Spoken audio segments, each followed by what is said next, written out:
Donc, pour rappel, cet après-midi, on va s'intéresser à la simulation en formation comme moyen de faire expérimenter à des opérateurs, des opératrices, des situations à enjeu, mais rarement rencontrées au travail, voire potentiellement des situations de crise, donc avec un enjeu de maîtrise, tant que faire se peut de ces situations. Donc on aura 3 contributions, on va garder le même mode de fonctionnement, ce qui devrait nous laisser un petit peu plus de temps à la fin pour une discussion un peu plus générale. Voilà, donc sans plus attendre, je laisse la parole à Lauriana. Alors, je n'ai pas présenté les intervenants, et les intervenants ne sont pas présentés non plus. J'allais le faire. Toi, tu allais le faire. J'allais le faire. Alors, on y va, merci. Merci. Donc, bonjour à toutes et à tous. Donc, je m'appelle Lauriana Dubois, je suis chercheuse au sein du service de psychologie du travail de l'Université de Mons, en Belgique. Alors, cette communication porte sur l'activité de gestion des risques des Casualty Extraction Team à partir d'un dispositif de simulation. Alors, le 22 mars 2016, la Belgique a été la cible de 2 attentats terroristes. Suite à ces attentats, une commission d'enquête parlementaire a été chargée de recueillir des informations sur la manière dont les services de secours et de sécurité ont fonctionné dans le cadre de leur intervention. Cette enquête a permis de mettre en évidence un certain nombre de difficultés rencontrées dans la gestion de ce type de crise. Il est notamment apparu que certains services de secours se sont montrés actifs sur le terrain, alors que leurs tâches et leurs missions n'étaient sur le plan légal ni sur le plan opérationnel très clairement définis dans le cas d'un attentat. En outre, les services de secours ont été amenés à intervenir dans un environnement non sécurisé. Non sécurisé en raison d'un risque potentiel de survenue d'un autre attentat à proximité immédiate des zones d'intervention. Il convient également de préciser que les services de secours ont été amenés à prendre en charge des victimes présentant des blessures de guerre. Blessures qui nécessitaient la mise en place d'une procédure médicale particulière à laquelle les services de secours n'étaient que peu, voire pas du tout formés. Alors, partant de ces constats, plusieurs recommandations d'amélioration ont été formulées. Et parmi ces recommandations d'amélioration, on note le développement de nouvelles formations. Alors, en ce qui concerne les pompiers, il a été décidé de former des équipes spécialisées que l'on appelle les Casualty Extraction Team, ou encore CET. Une équipe CET se compose habituellement de 7 pompiers, parmi lesquels on retrouve un chef, nommé team leader, un adjoint et 5 brancardiers qui travaillent le plus souvent en binôme. Le team leader dirige l'équipe CET en attribuant des missions bien spécifiques aux brancardiers. L'adjoint est quant à lui désigné par le team leader et responsable sur le terrain non seulement des victimes, mais aussi du matériel médical utilisé. Alors, dans le cadre d'une intervention type attentat, impliquant un grand nombre de victimes, un zonage spécifique est mis en place par la police. Une zone noire est délimitée. Il s'agit d'une zone de menace effective où seul n'ont accès que les forces spéciales d'intervention de la police fédérale, que l'on appelle DSU. À proximité de cette zone noire se trouve une zone rouge.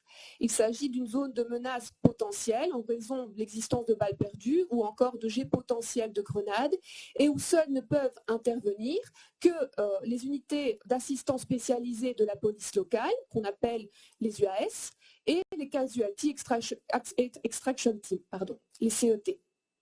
Alors, dans le cadre de ce type d'intervention, la police a pour mission de sécuriser les accès entre les zones noires, rouges et oranges, et donc d'assurer la sécurité des CET dans le cadre de leur intervention. Les CET ont quant à eux pour mission de sauver un maximum de victimes. Et pour ce faire, ils se doivent d'évacuer le plus rapidement possible les blessés qui se trouvent dans la zone rouge vers la zone orange, et ce, après leur avoir prodigué les premiers soins. Donc, dans le cadre de leur mission, les CET sont amenés à gérer des risques. Alors, quel type de risques? Il s'agit bien sûr de risques liés à l'état des victimes, mais il s'agit aussi de risques liés à la zone potentiellement dangereuse dans laquelle ils évoluent. Ces risques sont en partie dépendants de leur activité. Donc, dans pareille situation, les CET sont donc amenés non seulement à gérer des risques pour les victimes, mais aussi à gérer des risques pour eux-mêmes et pour leurs collègues. Alors, concernant les interventions CET, plusieurs caractéristiques particulières sont à relever. Première caractéristique, l'extrême urgence de l'intervention à réaliser, qui va conférer une grande importance à la sécurité réglée, c'est-à-dire aux procédures prescrites. Pourquoi? Eh bien parce que cette extrême urgence va limiter drastiquement les marges de manœuvre nécessaires à la sécurité gérée. Deuxième caractéristique, l'ampleur du nombre de victimes à prendre en charge, qui peut nécessiter de la part des CET le renversement de certaines logiques, pourtant considérées comme allant de soi en intervention de routine. Par exemple, dans ce type d'intervention, les pompiers peuvent être amenés à prendre en charge de manière prioritaire les victimes qui présentent les blessures les moins graves, quitte à différer, voire à renoncer à prendre en charge les victimes qui présentent les plus graves blessures. Troisième caractéristique, l'imminence des dangers pour la sécurité des pompiers qui se trouvent dans la zone rouge.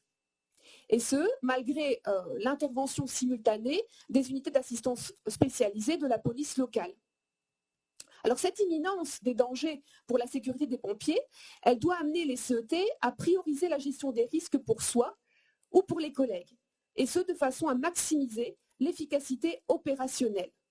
La préservation des moyens opérationnels étant un prérequis qui conditionne toute prise en charge des victimes. Enfin, quatrième caractéristique, le stress élevé et la forte charge émotionnelle de l'intervention, qui est liée notamment à la gravité des blessures des victimes et qui va donc aussi ajouter à la gestion des risques pour soi une dimension de préservation de l'intégrité psychique et donc pas uniquement physique. Donc on l'a vu, les CET sont amenés à gérer des risques pour les victimes, pour soi, pour les collègues, dans des interventions qui présentent plusieurs caractéristiques particulières. Alors pour gérer les risques, les CET vont se former à différentes méthodes. Des méthodes qui vont avoir pour objectif de prodiguer des soins adaptés aux blessés, mais aussi des méthodes qui vont avoir pour objectif d'assurer la sécurité des victimes, leur propre sécurité en tant que pompiers, mais aussi celle de leurs collègues.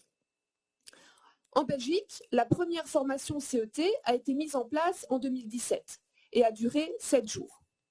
Dans le cadre de cette formation, les formateurs ont dans un premier temps présenté de manière théorique les différentes techniques susceptibles d'être utilisées par les CET dans le cadre de leur intervention.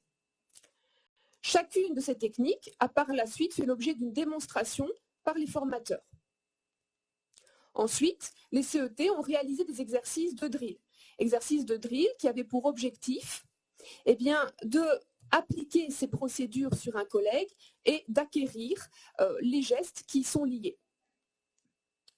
Enfin, cette formation se caractérise également par l'organisation de mises en situation. Et ce sont ces mises en situation qui constituent le dispositif de formation par simulation auquel nous nous sommes plus particulièrement intéressés dans le cadre de cette étude. Alors cette étude vise à caractériser l'expérimentation de situations rares, type attentat, grâce à la simulation, et ce à partir de l'activité des CET en zone rouge. Plus concrètement, il s'agit de répondre aux 2 questions suivantes. Comment les CET appliquent-ils les procédures prescrites en cours de simulation? Comment gèrent-ils les risques pour eux, leurs collègues et les victimes? Pour répondre à ces questions, nous avons procédé à l'enregistrement audio-vidéo de 11 mises en situation, couvrant 5 situations types différentes, auxquelles ont participé au total 3 formateurs et 18 pompiers. Ces pompiers disposent